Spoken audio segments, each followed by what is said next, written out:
So, a couple of days ago, I stumbled across a very interesting post of Neil deGrasse Tyson on a talk show.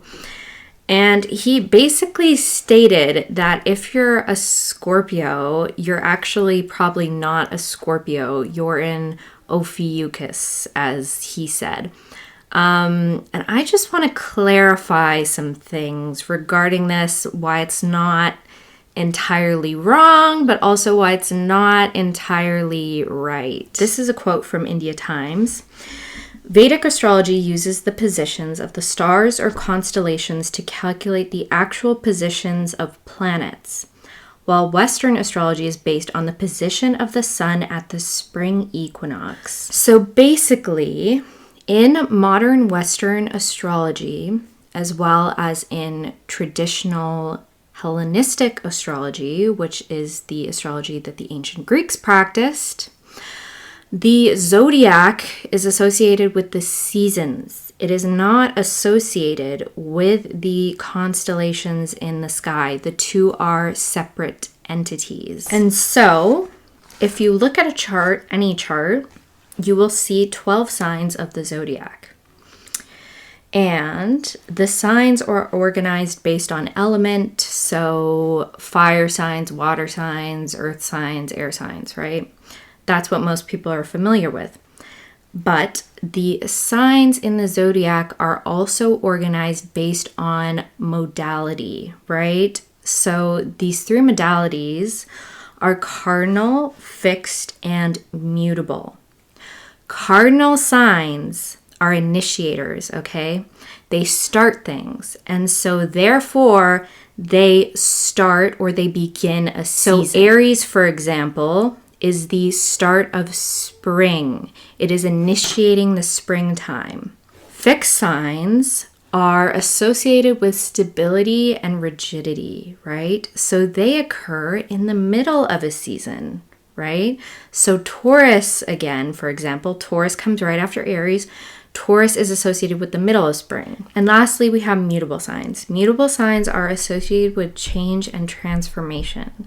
So they are located essentially at the end of a season, when one season is transforming into another season.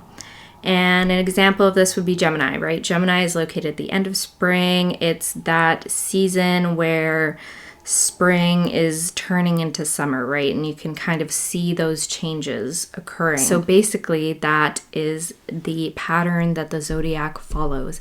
Aries is a cardinal sign. It starts the spring. Taurus is a fixed sign. It's in the middle of spring. Gemini is a mutable sign. It's the end of spring. And then it repeats like that. Cancer is a cardinal sign and it's starting summer. Leo is a fixed sign. It's in the middle of summer. Virgo is a mutable sign. It's near the end of summer, transitioning into fall. And then Libra, again, cardinal sign.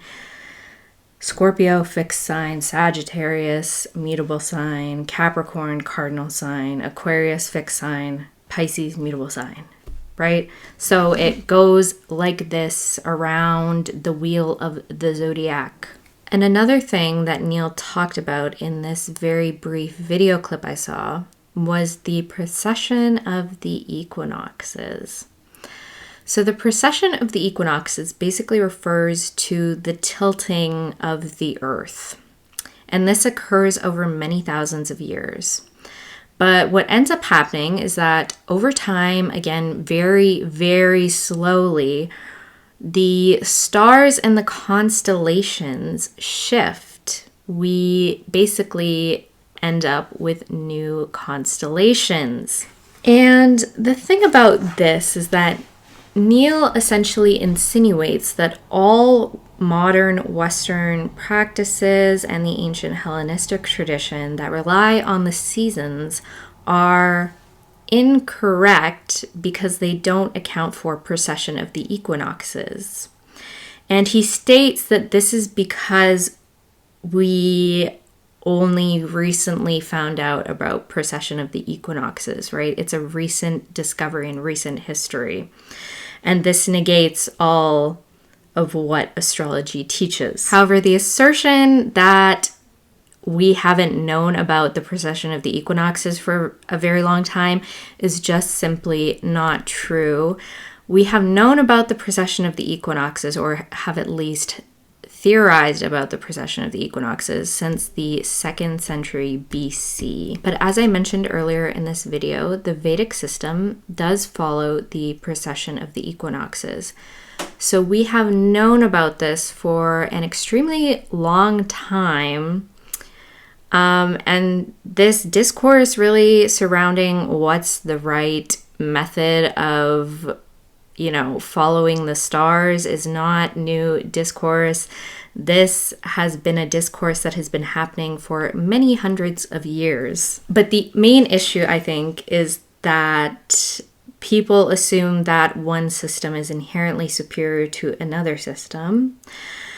And also people who don't have much astrological knowledge are commenting on what they think the best system is without acknowledging the historical and the cultural nuance of the practice of astrology.